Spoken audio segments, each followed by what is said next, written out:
Matter of fact, Real Trends found in polling that well over a third of all sellers considered using for sale by owner before they went with an agent. So in other words, a lot of people consider that because it is an option, but then when they evaluate it, they don't see it as the best option.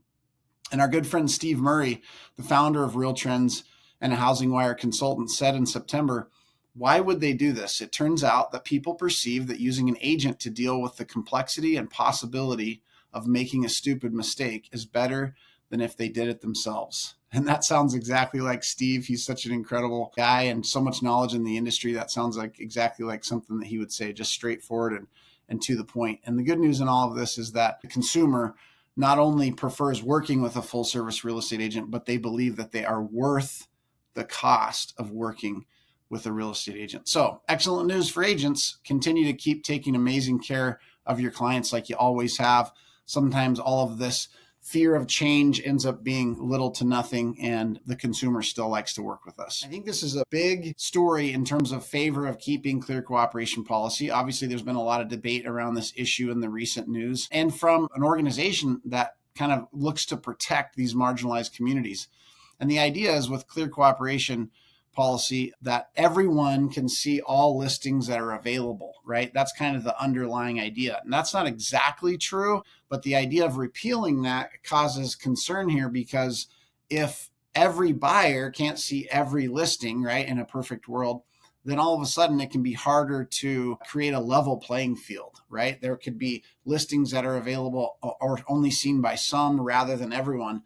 And there's a strong argument that that's not the best thing for the consumer, even if there's certain people in the industry that think it may be the best thing for them.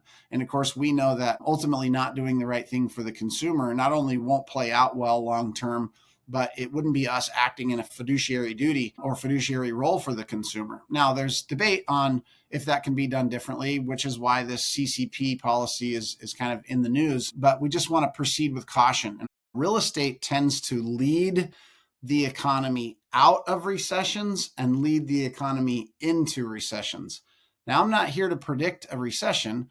I'm just saying that when you see the economy overall growing, but real estate declining, and in a pretty, dramatic fashion in terms of the difference, it's something that we want to be thinking about for the future, because before the economy really started booming, in 2020, after we had this like short-term COVID issue and all this money got pumped into the economy and it just went gangbusters, real estate had been going gangbusters for a number of years.